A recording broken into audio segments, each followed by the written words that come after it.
Está começando o Futuro Vem do Futuro, em sua terceira temporada. Eu sou Douglas Souza, CEO da MIT Sloan Management Review Brasil, e dou as boas-vindas a você que nos acompanha neste 18º já episódio, onde vamos falar sobre um tema envolto em muita cortina de fumaça, o mercado de ativos digitais, não é, Lara? É isso mesmo, Doug. Eu sou Lara Silviger, editora e head de produtos editoriais de MIT Sloan Management Review Brasil, e hoje nosso objetivo é justamente descortinar a fumaça e trazer clareza sobre o mercado de ativos digitais que está no radar das empresas e investidores, mas ainda oscila entre a euforia e a cautela. Boa. E para nos ajudar nessa missão mega difícil, temos a honra de receber Johan Milk de Lima, CEO da B3 Digitas, que é o braço da B3 de infraestrutura e soluções para o ecossistema de criptoativos. Johan é formado em engenharia da computação, com mestrado em redes de telecomunicações pela Tandon School of Engineering na New York University. Bem-vindo ao podcast, Johan. Olá, Douglas. Muito obrigado. Bom dia. Olá, Lara. Um prazer estar aqui com vocês. Johan, é o nosso prazer estar com você. Muito obrigada por aceitar o convite de participar aqui de O Futuro Vem do Futuro. E para a gente começar, Johan, só comentando aqui, ainda há muita incerteza e falta de clareza sobre o mercado de ativos digitais, tanto no Brasil quanto no mundo, né? E nesse contexto, como que a B3 e a B3 Digitas enxergam o mercado de ativos digitais? Olá, o mercado de ativos digitais, ele não é um assunto novo dentro da B3. Tá? Eu tive o prazer de poder participar dos primeiros grupos de estudo em relação a ativos digitais, em relação à tecnologia que dá suporte para os ativos digitais, que é a chamada de blockchain, lá em 2015, 2016. Tá? E quem participa desse mercado vai lembrar que 2015 foi o ano em que esse assunto começou a aparecer no radar corporativo de várias instituições financeiras. Justamente pela proposta do que o blockchain traz. Né? Essa tecnologia que começou dando suporte para a primeira criptomoeda, que foi o Bitcoin, e depois essa tecnologia começou a evoluir e começou a dar suporte para diferentes criptomoedas que a gente vê hoje no mercado. E essa tecnologia, ela é baseada em criptografia, e ela vem com a proposta de trazer muita segurança para as transações que estão ocorrendo dentro deste ambiente. E trazendo esta segurança, trazendo essa capacidade de descentralização de atividades que se relacionam a essas transações, gera uma importância para o mercado financeiro, que é justamente o que o mercado financeiro faz. O mercado financeiro ele traz essa segurança para realizar transações em seus ambientes.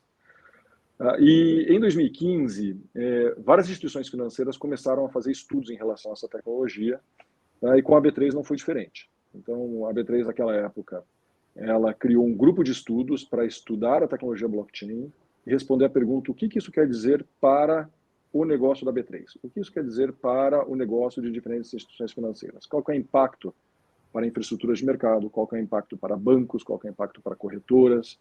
Qual que é o impacto para os diferentes players que compõem esse mercado? Então, naquela época, a gente criou um grupo que abrange não somente tecnologia e negócios, a gente começou que a gente brinca aqui, colocar o dedo na água em relação à tecnologia. Vamos testar a tecnologia. Tudo isso que o pessoal está falando, quais são os prós, quais são os contras, quais são as fortalezas, quais são as fraquezas que a tecnologia que dá suporte para ativos digitais traz para a discussão de instituições financeiras. Então, a gente, durante esse período, executou uma série de provas de conceito, uma série de testes de tecnologia.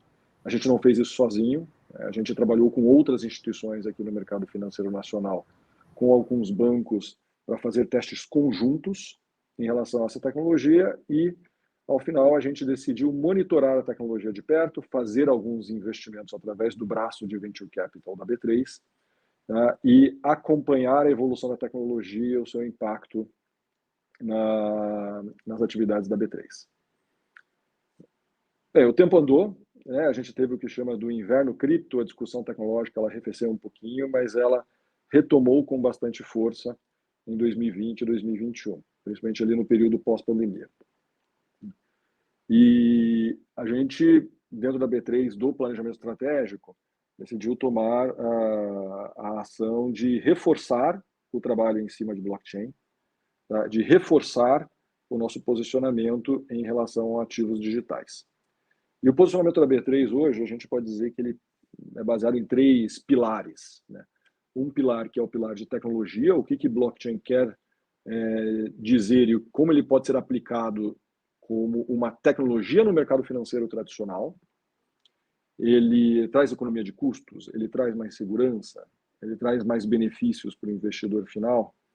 E se sim, a tecnologia é aplicada nos diferentes projetos que são executados dentro da B3. A gente fez um movimento que eu gosto de chamar que é tirar a blockchain da garagem, das áreas de inovação e colocar dentro das áreas de desenvolvimento, né, dentro do core business da B3. Então, hoje nós temos grupos técnicos qualificados para trabalhar em tecnologia blockchain dentro da B3 e aplicar a tecnologia nos diversos projetos que a gente implementa. O segundo pilar é um pilar de oferecer acesso a ativos digitais para o investidor dentro de um ambiente regulado. E o que isso quer dizer? Isso quer dizer trazer dentro dos instrumentos financeiros que são negociados da B3, como nós temos Petrobras, como nós temos Vale, como nós temos ações e diversos derivativos que negociam dentro do ambiente da B3, a gente colocar outros instrumentos que estejam linkados, né, que estejam conectados, que tenham o seu preço atrelado a um ativo digital, de forma que o investidor, quando ele for comprar Bitcoin, ele possa ter uma exposição em Bitcoin comprando ou numa exchange de criptativos ou comprando dentro do próprio ambiente da B3. E isso se dá através de um instrumento financeiro chamado ETF, que quer dizer um fundo negociado em bolsa. E hoje a B3 ela é pioneira, vamos dizer até no mundo, em relação a listar ETFs dentro de um mercado regulado. A gente escutou bastante na mídia do lançamento de ETFs de Bitcoin nos Estados Unidos que aconteceu no mês passado, né? Enquanto que na B3 esses instrumentos já negociam desde 2011. Desculpa, desde 2021. Então, desde 2021, começaram a ser criados os primeiros ETFs atrelados a cripto no ambiente da B3. Hoje nós temos aproximadamente 13, com diversas teses. ETFs de Bitcoin, ETFs de Ether, ETFs de uma cesta de ativos digitais relacionados a protocolos de DeFi, ETFs de NFTs, e todos eles negociam hoje dentro da B3 como se fosse um instrumento normal negociado na B3. Então, se você estivesse comprando Petrobras ou Vale, você pode comprar um ETF de Bitcoin, pode comprar um ETF de Ether e ter exposição ao preço como investidor dentro de um ambiente regulado. Ainda nesse ambiente, nós lançamos recentemente, nesse mês, os futuros de Bitcoin. E daí entrando mais na seara da negociação de derivativos. O contrato futuro de Bitcoin, ele tem sido um belo de um sucesso, a gente tem tido um volume bastante robusto, principalmente um produto que lançou esse mês ainda, o que mostra muito o interesse do investidor, principalmente o investidor institucional, em assumir uma posição dentro de um ambiente regulado para um criptoativo. E o terceiro pilar da estratégia é oferecer serviços nativos, o que a gente chama de crypto native, de infraestrutura de ativos digitais. E é essa a área de atuação da B3 Digitas. A B3 Digitas foi uma empresa criada dentro do grupo B3, é uma subsidiária da B3, a B3 é a entidade controladora da B3 Digitas, e por meio deste CNPJ, por meio desta empresa, que estão sendo construídos serviços e infraestrutura nativos para ativos digitais, para oferecer esses serviços no modelo B2B ou B2B2C, ou seja, o cliente direto aqui da B3 Digital são empresas que queiram explorar o mundo de ativos digitais, que queiram criar plataformas de tokenização, que queiram oferecer acesso a criptoativos para os seus clientes finais. Então, dentro da B3 Digital, a gente ajuda essas empresas nesse processo, a gente oferece essas soluções para as empresas poderem embarcar dentro das suas ofertas. Então, em resumo, esse é o posicionamento, essa estratégia que a B3 adota na exploração do mundo de ativos digitais. Certo, para mim ficou claro que vocês têm toda uma estrutura, vocês se estruturaram, têm uma estrutura robusta para justamente tornar seguro, né, tornar mais, garantir segurança para as empresas, para o cenário corporativo, para os investidores, mas ainda a gente sabe que ainda esse mercado oscila, né, entre as empresas e os investidores ainda oscilam, como eu comentei no início, entre a euforia e ainda a cautela, né? Eu acho que isso tem muito a ver também com a pergunta agora que o Doug vai fazer, né? Assim, por que ainda existe essa cautela? Por que ainda existe uma aversão ainda ao risco, né? Então, acho que eu vou dar espaço aí para o Doug fazer e você pode complementar isso, porque a gente quer entender por que ainda existe essa oscilação da euforia e da cautela. Eu acho que é uma coisa que a gente pode ainda discutir, por que ainda a cortina de fumaça, sendo que já existe, não é uma coisa nova, como você comentou, e já existe uma segurança que vem sendo construída, que também não é de agora, como você me comentou, e é no Brasil e no mundo, né? Acho que eu dou passo aí para o Doug para vocês continuarem essa discussão. Eu adorei a tua resposta. E a gente sabe que o tema, né, ele tem uma sensação meio que global, assim, das coisas, né? Então, eu queria entender de maneira um pouco mais prática, assim, né? Como que vocês dentro da B3 Digitas estão lidando com essa realidade? Ah, Boa. Tá conectado aí, ó? Tá nos ouvindo? Sim, estou aqui. Boa. Sim. Legal. Então, a gente queria entender melhor como que vocês estão lidando com essa realidade no Brasil e também globalmente, né, onde a realidade é bastante diversa, fragmentada, principalmente no ambiente regulatório, né? A gente sabe que existem diferentes níveis e maturidades de regulação no mercado de criptoativos ao redor do mundo. Com certeza. Acho que o primeiro desafio aqui, ou o principal desafio, Douglas, que quando a gente fala de criptoativos, a gente fala de um mercado que ele é global. Então, aqui no mercado de criptoativos existe muita cortina de fumaça e existem muitos desafios que precisam ser superados, principalmente porque a regulação, ela tipicamente ela abrange uma jurisdição específica, né? Então você tem uma regulação brasileira, você tem uma regulação nos Estados Unidos, até mesmo dentro dos Estados Unidos a regulação ela é fragmentada, né? Porque tem muito poder para os estados regularem de acordo com seus critérios. Né? Na Europa, a gente tem uma regulação específica para cada país, e agora a gente tem o MiCA, né? Que é uma regulação que se aplica mais para a comunidade europeia como um todo. Então, há muito espaço para regulações diferentes, o que também traz um pouco de insegurança efetivamente para quem está tentando acessar esse mercado global. Né? Então, a gente vê hoje tem muitas entidades que são baseadas em Malta, Seychelles, Gibraltar, Suíça, e cada um com seus próprios critérios aqui de arcabouços regulatórios. Né?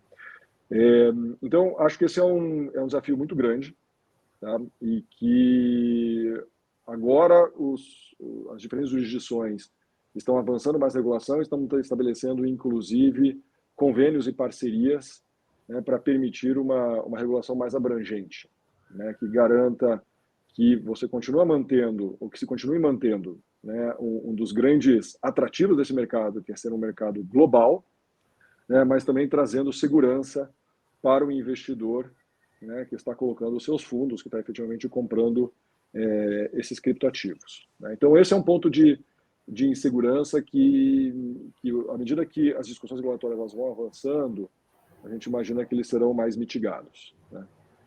Como que isso se manifesta aqui no Brasil? Né? O mercado de criptoativos no Brasil, ou deixa eu me corrigir aqui, a atividade de fornecer serviços associados a criptoativos aqui no Brasil ainda é uma atividade não regulada. Tá? E essa regulação ela está vindo agora na forma de lei, né, através do PL 14478, que foi um projeto de lei que foi aprovado no Congresso e agora ele está nas mãos do Banco Central, que vai ser o regulador dessa atividade aqui no Brasil, em que está sendo construído o arcabouço regulatório, chamada infralegal. Como é que essas atividades de prestadores de serviços de ativos virtuais serão reguladas aqui no Brasil? Quais serão os requisitos? Quais serão os critérios? Quais serão os tipos de licenças e autorizações que precisarão ser obtidas, pelos prestadores de serviços de ativos virtuais aqui no Brasil para poderem exercitar essa atividade e fornecer essa atividade com segurança para o investidor final. Então, essa é uma discussão quentíssima. Em janeiro, no final de 2023 e até janeiro de 2024, houve um período de consulta pública, em que o Banco Central executou uma série de perguntas para o mercado em relação a diferentes características, em relação a diferentes modos de operação dos prestadores de serviços de ativos virtuais, e agora, ao longo dos últimos meses, eles têm trabalhado nesse arcabouço regulatório. Esse arcabouço regulatório ele virá no segundo semestre com uma segunda consulta pública aos participantes do mercado para darem os seus inputs, darem os seus feedbacks em relação ao que vier desse arcabouço legal. Então, esse é um ponto super relevante, é realmente um marco regulatório aqui no país, a possibilidade de regulação desses prestadores de serviços de ativos virtuais, o que deve trazer também muita segurança, né, e mitigar eventos desastrosos como que aconteceram no passado, como, por exemplo, a quebra da FTX, né, e outros prestadores de serviços de ativos virtuais, não somente brasileiros, mas a nível global, né, que inclusive atuam no Brasil. Um outro aspecto super relevante no aspecto, ou nessa linha regulatória, é um outro projeto de lei que está tramitando no Congresso agora, que é o 4293, que é um projeto de lei que coloca, com força de lei, a segregação patrimonial. O que é a segregação patrimonial? É a atividade em que um prestador de serviços de ativos virtuais não pode misturar os ativos dos seus clientes com os seus próprios ativos. Ele não pode misturar os criptoativos dos clientes com os criptoativos do próprio prestador. Ele não pode utilizar esses criptoativos, não pode utilizar o dinheiro que o cliente deposita no prestador de serviços de ativos virtuais para outras atividades que não sejam o que o cliente pediu para fazer. E isso aconteceu a rodo, tá, em diversas exchanges que, inclusive, quebraram. O caso da FTX era um desses. Tá? Estavam se utilizando ativos de clientes ou não tinha uma gestão correta sobre os ativos dos clientes no momento da quebra. Então, foi um processo bastante complicado. A gente vê aqui a quebra da FTX vai fazer 1 ano e meio, e agora que estão se trazendo os ativos para os clientes que estão sendo recuperados, estão sendo devolvidos para os clientes. Tá? Então, sob um ponto de vista regulatório, a atividade ainda não é regulada no Brasil, mas será, né? E o processo que o Banco Central está fazendo é bastante criterioso e bastante primoroso em relação a construir uma regulação que, ao mesmo tempo, traga segurança para o investidor, mas que também não impeça a inovação nesse ecossistema, que é um ponto super importante. E enquanto a regulação não chega... Isso é um desafio muito grande, né, Jochen?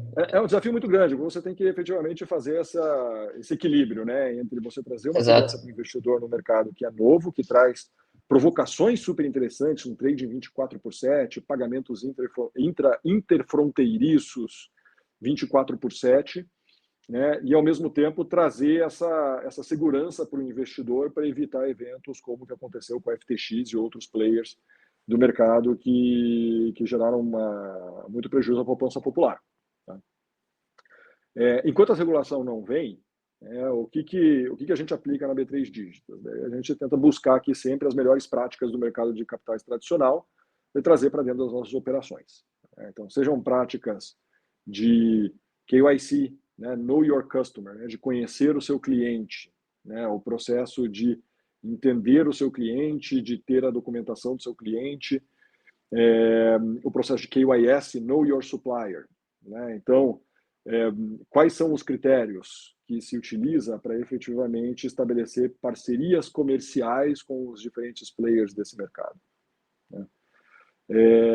Processos de Know Your Token. Know Your Token quer dizer o quê? Quer dizer fazer uma due diligence, né, fazer uma diligência em cima de um token antes desse token ser listado na sua plataforma e ser oferecido para as instituições ou ser oferecido para o investidor.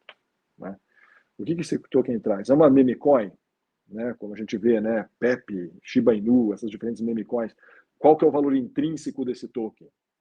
Quer dizer, com o valor intrínseco, quanto ele realmente vale? Qual que é o valor econômico que esse token traz? Às vezes o valor econômico é somente o preço de mercado, quem quer comprar e quem quer vender. Então, ele é um token que tem uma volatilidade muito alta. Um dia ele pode subir 20%, outro dia ele pode cair 30%. Na verdade, o que dita o preço daquele token efetivamente não é nenhuma base econômica, mas sim o valor de compra e o valor de venda. Tem sido um fenômeno, inclusive, no mercado. Né?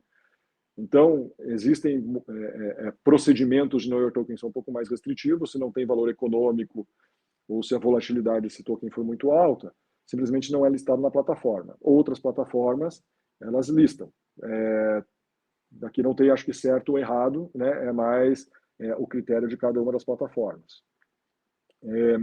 Quem são os founders daquele token, por exemplo? Né? Quem que é o grupo que mantém aquele token? Quem controla o suprimento daqueles tokens? né? Ele é um token que é mais suscetível ao que chama de rug pull, né? Uma puxada de tapete, né? De repente os fundadores eles somem, o valor do token vai a zero, né? Então aqui existe muito critério, muito cuidado que as instituições têm que tomar antes de oferecer esse tipo de token e também, ao mesmo tempo, um cuidado das instituições que vão oferecer para os seus clientes finais, né? Mas no frigir dos ovos é o investidor efetivamente que pode tomar essa decisão. Planos de continuidade de negócios, né, também são super importantes, a gente aplica no nosso dia a dia, né? Sempre o exercício do e se, né? E se essa contraparte estiver fora? E se essa contraparte quebrar, né? E se a gente tiver um problema tecnológico nesse componente? Então, é uma série de melhores práticas que a gente tem no nosso mercado tradicional que a gente traz aqui para o dia a dia da B3 Digitas para rodar uma infraestrutura robusta e oferecer um serviço de qualidade. Perfeito. Só para validar o entendimento aqui, desculpa, Lara, enquanto essa regulação ela não vem justamente para, enfim, ter essa abrangência mais setorial, existem hoje, já aplicado por vocês, uma série de processos e governança do mercado de capitais tradicional sendo aplicado nas iniciativas da B3 Digitas para garantir, né, essa segurança adotadas nas transações de ativos digitais, correto? Perfeito, isso mesmo, Douglas. Boa.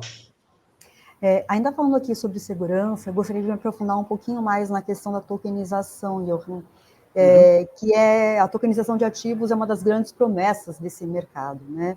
E aí eu queria entender um pouco mais sobre as principais iniciativas da B3 Digitas nesse sentido, né? E como que vocês acreditam que a tokenização pode transformar o mercado financeiro. Perfeito. Lara, eu acho que a tokenização a gente pode encarar aqui por duas óticas, tá?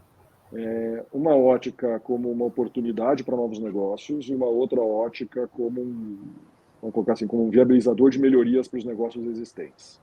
Tá? Eu acho que tem muito diz que diz, muito que se fala em relação à tokenização, né? A tokenização efetivamente vai mudar o mundo, vai gelar cerveja, vai fazer um monte de coisa diferente. Se usa muito tokenização hoje em dia como um buzzword, né? Tipo como se diz em inglês, né? Muito como uma palavra da moda, né? Sem efetivamente uma compreensão técnica, uma compreensão dos impactos que tokenização pode trazer, né, não somente para o mercado financeiro, mas até mesmo para atividades do dia a dia. Tá? Então, a gente enxerga com um viés bastante otimista, desde que feita de forma correta.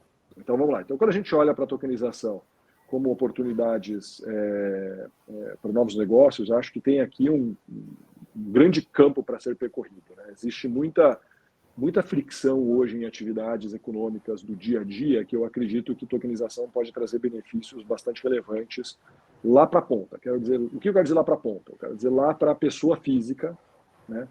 Lá para o investidor, para o indivíduo que porventura está realizando algum tipo de transação e pode se alavancar uma infraestrutura de tokenização para reduzir fricção nesse processo.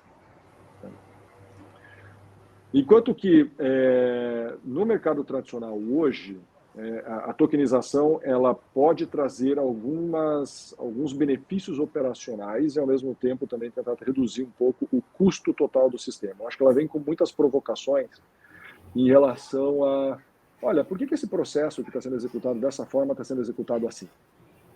A gente está carregando aqui, trazendo uma carga histórica, né? Esse processo sempre foi assim desde a década de 50, desde a década de 60, e simplesmente ninguém olhou para esse processo para melhorá-lo, né? Ou efetivamente esse processo está o mais azeitado possível. Porque aqui a gente tem que lembrar uma coisa, quando se fala que tokenização, né, ela traz uma segurança, né, que o mercado de capitais tradicional não consegue trazer, alto lá. Eu acho que aqui a gente tem diferentes formas de olhar para o mercado tradicional e também entender que muitas coisas, da forma como são executadas no mercado tradicional, estão lá por uma razão. Então, eu não acho que tokenização está vindo, sob um ponto de vista tecnológico, né, para substituir totalmente o mercado tradicional, mas acho que sim, ela traz muitas provocações para se rever uma série de processos e uma série de relacionamentos que existem no mercado tradicional para deixar ele mais eficiente. Então, esse é eu acho que é muito mais é muito mais difícil dizer efetivamente onde que essa conversa vai dar, tá? Quando a gente fala especificamente de um ponto de vista de segurança, porque a segurança não é dada só pela tecnologia, a segurança também é dada pelas instituições que estão suportando essa tecnologia, que estão vendendo esse serviço, tá?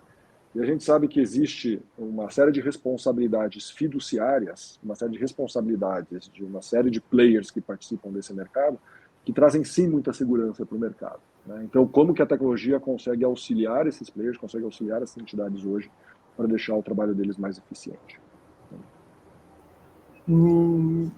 Mas ainda fiquei na dúvida. Vamos lá. Não fiquei na dúvida. Em que medida que ele pode ajudar? Então, no mercado tradicional, Certo. aplicar a tokenização, ela vai ajudar em que medida? Ter a tokenização ali como ela ajuda ou não? Isso que eu não entendi. Ela pode ajudar? Eu acho que ela ajuda. Ela pode ajudar porque ela traz hoje uma padronização, tá, em relação à representação de diversos ativos e como esses ativos potencialmente podem ser transacionados, tá? Então, hoje a gente pode considerar que o mercado de capitais ele tem uma série de protocolos, tá? Ele tem uma série de formas como as instituições se comunicam e como elas transacionam entre si, que não é uma forma unificada, tá? Então, hoje, o advento de tokenização ele pode trazer mais eficiência para esse mercado. Ele pode trazer uma padronização para esse mercado. E com essa padronização, trazer mais segurança e menos fricção para esse mercado, tá? Essa é uma forma. A outra forma que a tokenização pode trazer, se fala muito que tokenização ela permite a fracionalização e a democratização de diversos tipos de investimento. Você vai escutar isso bastante na mídia, né? Que, com a tokenização nós podemos fracionalizar o investimento, ou seja, um investimento que exigiria um capital mínimo, por exemplo, de R$1 milhão para poder ser feito, você pode fazer com R$1, com R$2, com R$3. A tokenização ela pode facilitar esse processo. Ela é a única viabilizadora para esse processo? Não, não é, mas ela pode ser um driver, ela pode ser um condutor para esse processo relevante, principalmente à medida que a regulação sai, tá? Tá, ou seja, ela não é a única salvadora da pátria, não é a única salvadora da pátria, mas como a tokenização ela tende a trazer as instituições ao redor de um padrão único, ela tende a funcionar como um catalisador para esse tipo de mudança. Ok. Então, ela não vai transformar o mercado financeiro, mas ela é uma facilitadora. É isso. Exatamente. Exatamente. Nunca diga nunca, né? Assim, poxa, a gente olha daqui a 5, 10 anos, a gente vai ver uma infraestrutura de mercado financeiro totalmente diferente do que ela é hoje, né? Se você perguntar para mim, daqui a 5 anos, eu acho que não. Certo? Até porque existe uma série de mudanças regulatórias, uma série de mudanças, em alguns casos até mesmo legislativas, que precisam ocorrer de forma que a tokenização seja considerada efetivamente uma infraestrutura de mercado por si só e não somente uma implementação tecnológica, né? Mas eu estou olhando aqui para um horizonte de 5 anos. Quando a gente olha para 10, 15 anos, pode ser que esse alvo mude. Pode ser que com essa série de mudanças que venham a ocorrer, seja com regulação, seja com mudanças legislativas, a gente tenha assim os catalisadores e um trilho a um modelo novo de infraestrutura. Perfeito. Entendi. É importante esse disclosure, né? Nunca diga nunca, porque às vezes a pessoa vai ouvir esse podcast que 10 anos, né? Vai estar com uma realidade completamente diferente. Você estava errado. Pode acontecer. Assim, Boa, Douglas, em retrospecto, todos somos grandes estrategistas. É muito fácil a gente olhar para o passado e assim, era óbvio que isso aqui ia para esse lado, ia para aquele lado, né? Agora, operar na ponta direita do gráfico é muito difícil. É fácil ser engenheiro já para pronta, né? Quem fala aqui. Boa. Inclusive, nesse último aspecto que você trouxe na tua fala, eu queria que a gente falasse um pouquinho sobre esse equilíbrio de inovação e sandbox regulatórios novamente. Como que você enxerga na prática, né, o papel de sandbox regulatórios nesse cenário e em que medida eles têm impulsionado a inovação no mercado de ativos digitais? E se você quiser compartilhar e puder compartilhar algum case com a gente, acho que pode ser bacana também, por favor. Não, perfeito. Eu acho que o sandbox regulatório, ele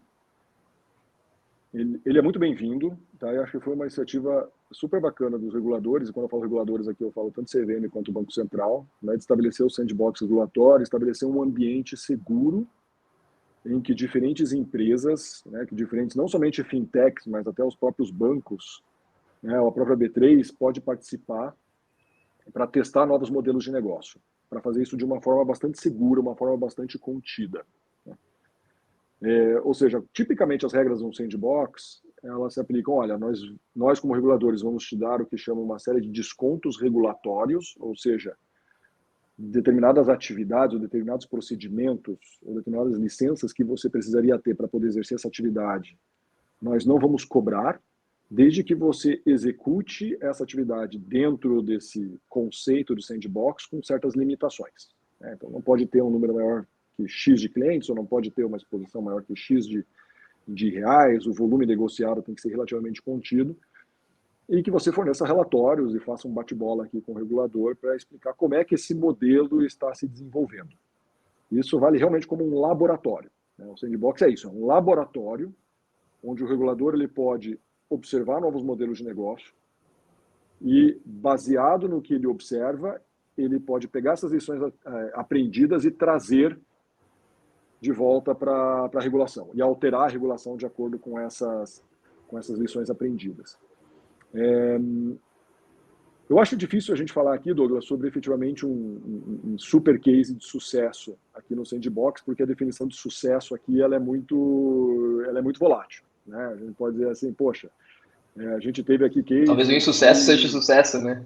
Talvez o insucesso, assim, o insucesso é um sucesso, porque o insucesso já mostra que aquilo não dá certo, né? Ou que aquilo não fica em pé, ou aquele modelo de negócio não fica em pé, nem adianta fazer alteração regulatória para isso. Tá? Eu acho que o sandbox regulatório por si só já é um sucesso. Acho que a gente tem 10 ou 11 cases dentro do sandbox regulatório em que houve diferentes graus de sucesso daí das diferentes empresas que entraram nesse sandbox. Né? Algumas estão provando a sua tese, outras não conseguiram provar a sua tese. Né? O que importa é que o sandbox ele vai sendo renovado. E que aqui daí vai abrir novas turmas e que os reguladores vão aceitar novas empresas, vão aceitar novas teses para trazer essas implementações para dentro do sandbox até trazer todos esses inputs que o regulador precisa para poder mudar para poder alterar a regulação, né, em relação ao objeto daquele projeto no sandbox. Né? Alguns projetos eles foram bem sucedidos, né? A gente enxerga uma movimentação interessante em relação a alguns desses projetos, mas tem outros projetos também que entraram no sandbox, mas depois nunca mais se ouviu falar deles. Né? Então, eu acho que é uma prática muito positiva, não é uma prática exclusivamente aqui no Brasil, tá? É uma prática que se aplica também em outras jurisdições, mas eu acho que aqui no Brasil a gente faz um acompanhamento muito próximo. Né? O regulador aqui no Brasil, tanto o Bacen quanto o CVM, são reguladores que têm uma pegada muito pró-inovação. Eles querem gerar essa abertura para o mercado. Eles querem que o mercado brasileiro evolua nesse sentido, seja mais eficiente nesse sentido, dê mais proteção ao investidor final nesse sentido. Então, nem tanto ao céu, nem tanto à terra. Né? Eu acho que eles estão dosando da forma correta, né, a mão regulatória aqui, os remédios regulatórios em cima de cada uma dessas iniciativas. Pensando nisso, né, a gente está falando que a gente está ainda dessa fragmentação regulatória no Brasil e no mundo, a gente está falando que a gente tem aqui 2 reguladores que incentivam a inovação, propiciam a inovação, e como que a gente avalia em que estágio, né, que nível de maturidade está o mercado brasileiro em relação a... Como está, né, o nível de maturidade do nosso mercado de ativos aqui no Brasil? Jochen, como que você avalia isso? Eu acho que o mercado, a gente pode olhar aqui, do ponto de vista da maturidade das instituições, né? Eu acho que está bastante avançado, né? A gente vê aqui é até curioso, né? A gente vê até um ambiente bastante colaborativo, né? Tanto entre fintechs e os chamados incumbentes, né? Sejam os bancos, sejam as infraestruturas de mercado. E essa colaboração entre as diferentes instituições, junto com o regulador, ele gera uma massa crítica muito interessante. Quando a gente olha para outras jurisdições, a gente olha, por exemplo, para os Estados Unidos. No caso dos Estados Unidos, é muito fragmentado, até pela própria forma como esse processo regulatório é estabelecido lá nos Estados Unidos. Então, você tem a SEC, que é relativamente hostil a esse processo de inovação, a CFTC é um pouco menos hostil, daí você tem a descrição dos diferentes estados que vão fazer essa regulação. Então, apesar do volume de ativos digitais nos Estados Unidos ser muito grande, existe uma certa uma postura refratária dos reguladores em relação ao assunto, tá? Que é ao contrário do que nós temos aqui no Brasil. Não existe essa postura refratária, muito pelo contrário, existe uma postura mais indutora dos reguladores aqui no Brasil. Só que uma indução com responsabilidade, de efetivamente dar as condições, fornecer os trilhos para que as fintechs, para que os incumbentes possam explorar esse mercado, mas de uma forma segura, porque está muito na cabeça do regulador aqui a proteção do investidor final. A proteção do investidor lá na ponta, da pessoa física, de quem efetivamente está usando essas infraestruturas, que ele vai estar bem cuidado e bem coberto em relação aos serviços que são prestados. Quando a gente olha para outras jurisdições na Europa, por exemplo, a gente pode olhar para a Suíça, a gente pode olhar para a Alemanha, que são instituições ou que são jurisdições que elas têm um regulador que está bastante avançado também, tá? Tanto para a regulação do serviço de prestadores a regulação dos prestadores de serviços de ativos virtuais, quanto para a aplicação de tecnologia blockchain dentro dos mercados regulados. Só que aqui ele está bastante, é um trabalho muito conjunto que acontece tanto com as fintechs quanto as instituições incumbentes também, e que tem como objetivo de trazer efetivamente a tecnologia para dentro do que a gente chama de mercado de capitais regulado. Tá? Então, eu vou dar um exemplo aqui. Tá? No caso um exemplo para a gente entender aqui no Brasil como isso funciona. Traz um exemplo de fora, por exemplo, no Suíça, e um exemplo brasileiro para a gente entender as diferenças. Vou trazer um exemplo, por exemplo, na Alemanha. Tá? Na Alemanha, a tokenização, por exemplo, de alguns ativos regulados, ela já é possível. Isso é um ponto de vista regulatório fora de um ambiente de sandbox. Então, a gente tem, na Alemanha tem um regulador alemão, é o BaFin, seria equivalente ao nosso Banco Central aqui no Brasil. Tá? E o que o BaFin dita? Ele fala, olha, instituições financeiras, vocês podem sim tokenizar ativos financeiros, vocês podem tokenizar uma debenture, vocês podem tokenizar algum título de dívida, ele pode existir num ambiente blockchain, mas você tem que ter um banco no qual esses ativos efetivamente estão registrados. Então, olha só que interessante. Por que uma registradora na qual os ativos são registrados? Por que isso é interessante? Porque ele é um meio do caminho. Você não está efetivamente tendo ativos tokenizados em que a casinha deles, eles vivem especificamente dentro de um blockchain, tá? Mas eles vivem também dentro de uma entidade centralizadora. Ele é um meio do caminho. Porque essa entidade centralizadora e esse blockchain, ambos contêm efetivamente aquele ativo e ambos sabem exatamente quem que é o dono daquele ativo. No caso, se o blockchain parar de funcionar, aquela entidade ela funciona como um backup, ou o que a gente diz no mundo blockchain, o golden record, ele é a fonte da verdade. Se a gente não tiver se o blockchain por alguma razão estiver indisponível, se por alguma razão a tecnologia falhar, se por alguma razão a governança desse item aqui falhar, aquela entidade centralizadora, ela tem a fonte da verdade e você pode efetivamente recompor o mercado a partir daquela entidade centralizadora. Tá? Então, esse é um modelo super interessante porque ele é um modelo intermediário. Ele não é um modelo em que usa a casinha, o registro, a titularidade, quem é dono do que está morando num blockchain, mas ele está morando em dois lugares, de forma que um seja o backup do outro. Então, é um modelo que traz muito mais segurança do que se ele efetivamente está somente vivendo dentro de um blockchain. Tá? E aqui no Brasil? Aqui no Brasil, eu acho que é um modelo interessante para a gente se inspirar.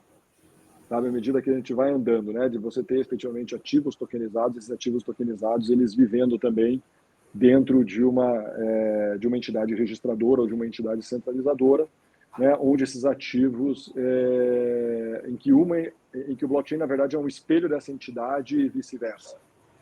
Mas é algum exemplo?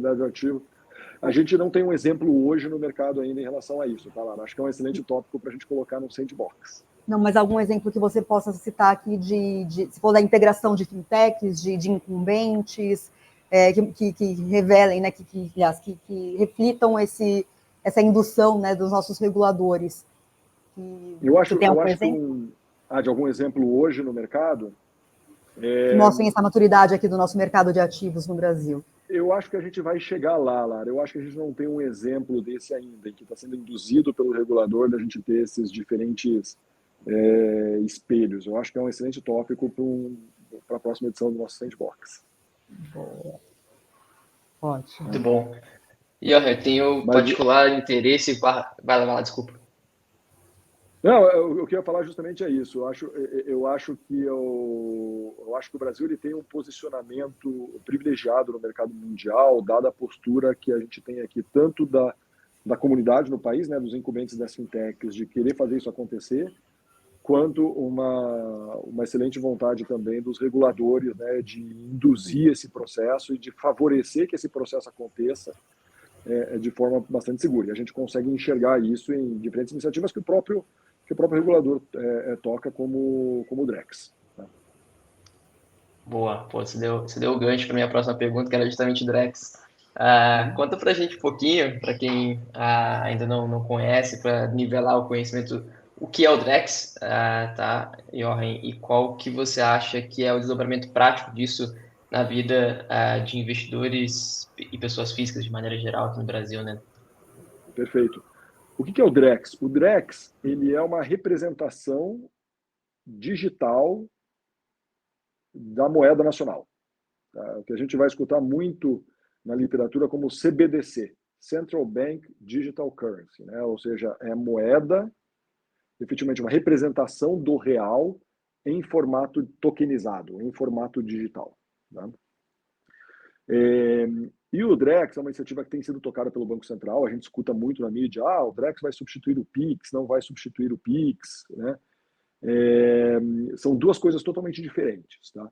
O Pix ele é um meio de pagamento. Certo? Eu quero transferir dinheiro para você, Douglas, eu posso fazer um Pix para você, você pode fazer um Pix para a Lara, que é, indubitavelmente, uma iniciativa que teve um sucesso gigantesco e virou um case mundial.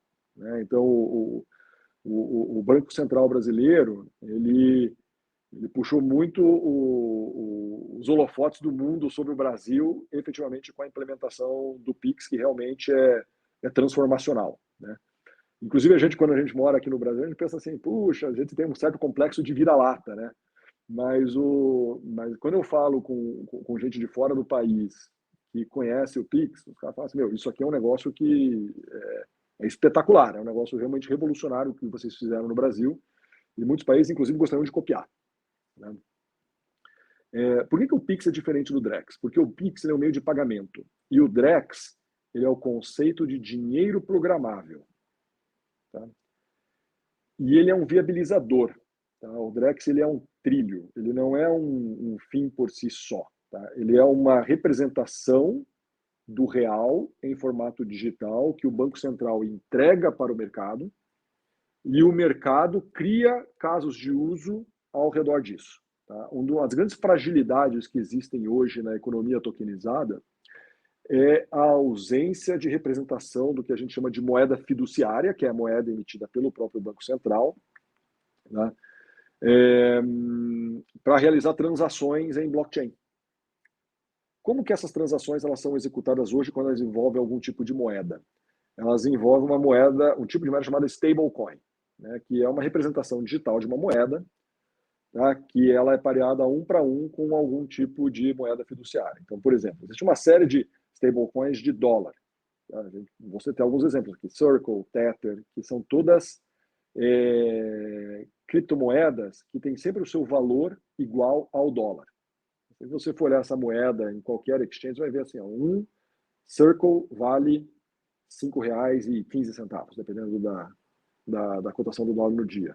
Um Tether vale R$ 5,15, que é equivalente a $1. Né? E essas criptomoedas elas são muito usadas para pagamentos em dólar. Só que essas criptomoedas elas são emitidas pelo emissor dessa criptomoeda, pelo por essa stablecoin. E quem que é esse emissor?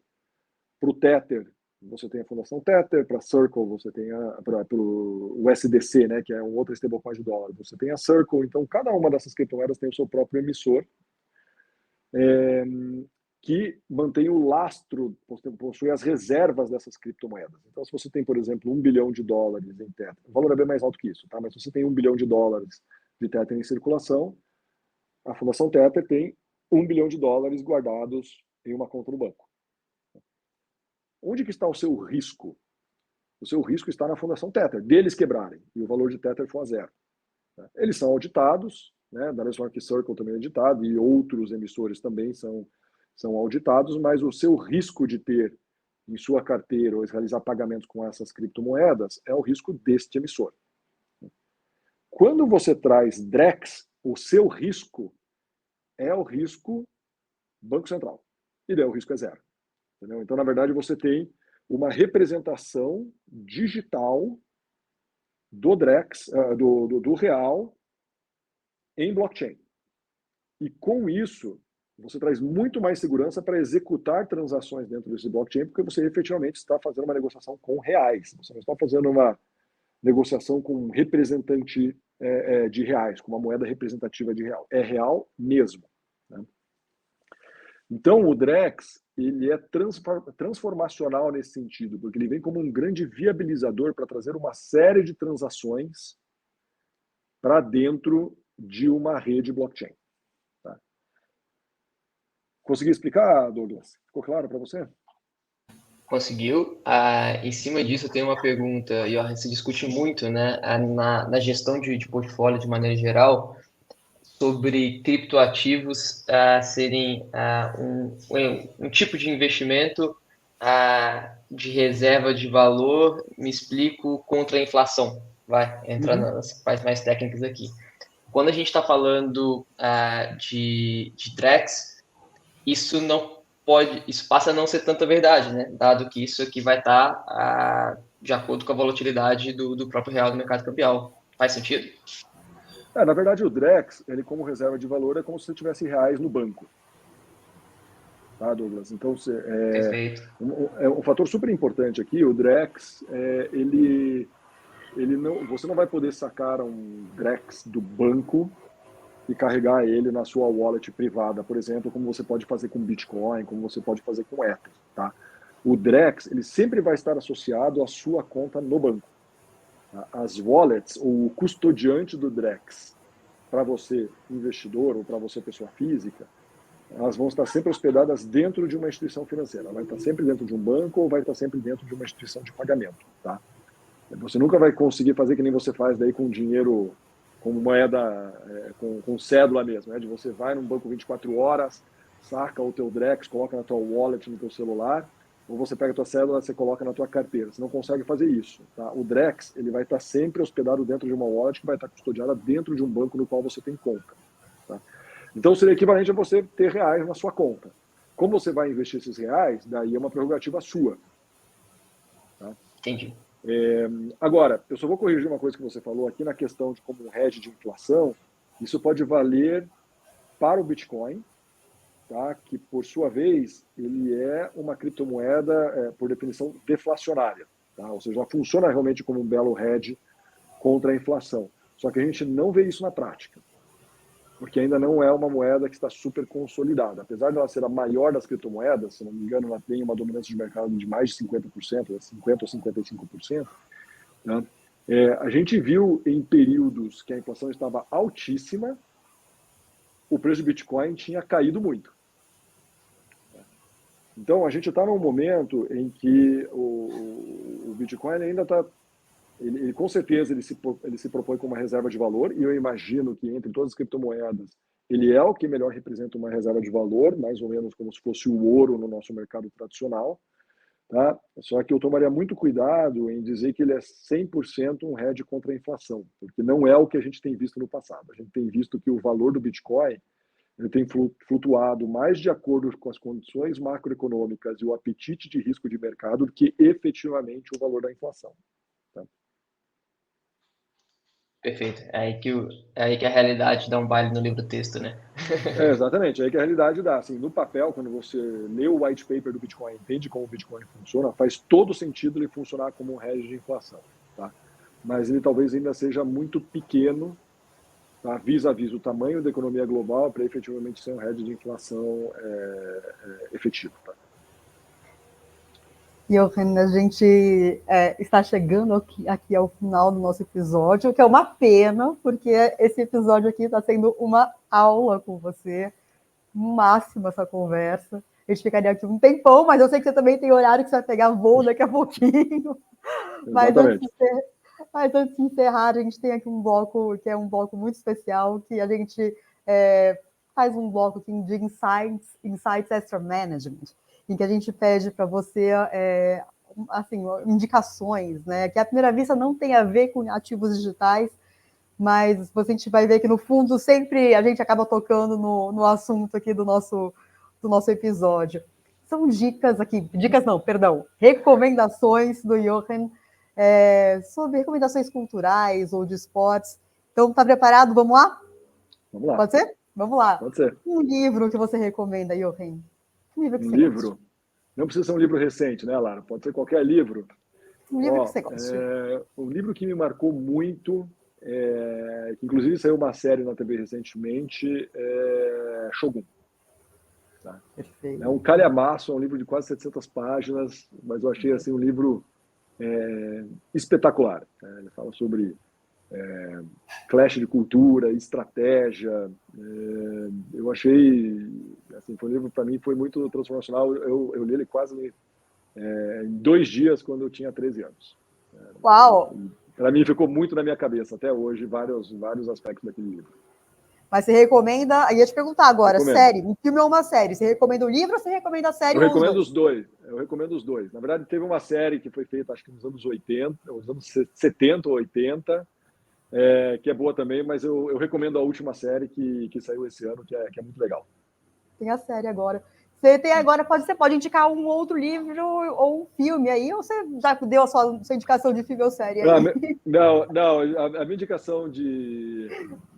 Claro, eu indico essa série, mas eu indico também, assim, só um ponto de vista de filme, um filme que eu gosto muito é Interestelar. Ah, muito bom. Para mim é uma obra-prima do cinema, acho que tem uma série de lições no filme, eu acho um filme muito bacana. Bela recomendação. Uma música que você goste? Música. Eu sou um fã de U2. Então, uma música que eu gosto muito é All That You Can Leave Behind, do U2. Nossa, eu tô gostando de tudo. Acho que a gente tem várias coisas em comum, muito bom. Um esporte que você gosta ou que você pratique? Basquete. Adoro basquete. Ah, e esse a gente não bateu, Johan. Eu tenho 1,56m. Quanto você tem de altura? Eu tenho 1,87m. Não. Que ainda é relativamente baixinho para o basquete, viu? E você pratica? Pratica. Ou você pratica? Oh, perfeito. E uma pessoa que você gostaria de ver ou ouvir nesse podcast aqui? Na verdade, eu vou sugerir 2 pessoas, tá? Que são 2 pessoas que eu conheço, que eu gosto muito delas e acho que são pessoas que sempre têm muito a oferecer, que são o Pedro Meduna e o Thiago Weigmann. Tá? Quem são os dois? Né? Os dois são os sócios que tocam um fundo de venture building chamado L4. Tá? E são pessoas assim que têm me ajudado muito na minha jornada, têm feito questionamentos em relação à minha jornada, assim, porque na verdade qual que é o ponto forte deles? É construir business, né? Construir novos negócios, né? E assim, eles têm sido muito parceiros meus aqui nesse processo, tenho aprendido muito com eles. Tá? Então, eu acho que são 2 pessoas aí que têm muito a acrescentar quando a gente está falando de novos negócios. Show, perfeito. Aí, Doug, fica aqui a recomendação. Depois já vou pedir o WhatsApp aí para conexão, Johan. Obrigado.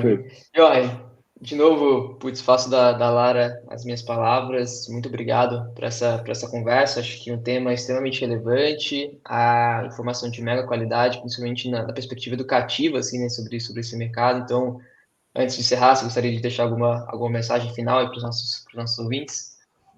Eu gostaria de agradecer a todos, né, pela audiência. É um assunto muito denso, é um assunto muito técnico, é um assunto difícil, porque ele mexe com negócio, mexe com tecnologia, mexe com mudança de paradigmas. Mas eu acho que o mais importante aqui é se eduque, né? Estude sobre o assunto, seja pragmático, né? Entenda o que ele quer dizer, entenda como aplicar, né? E que mesmo que não dê certo, deu certo, né? Que nem você falou antes, Douglas. Mesmo o insucesso é um sucesso, né? Mas eu acho que o nome do jogo aqui é educação e compreender, né, o que o processo de tokenização, o que são ativos virtuais, né? Como é que funciona e como é que ele pode efetivamente trazer algum benefício para a sociedade. Tá? Acho que esse é o mote daqui para frente, tá?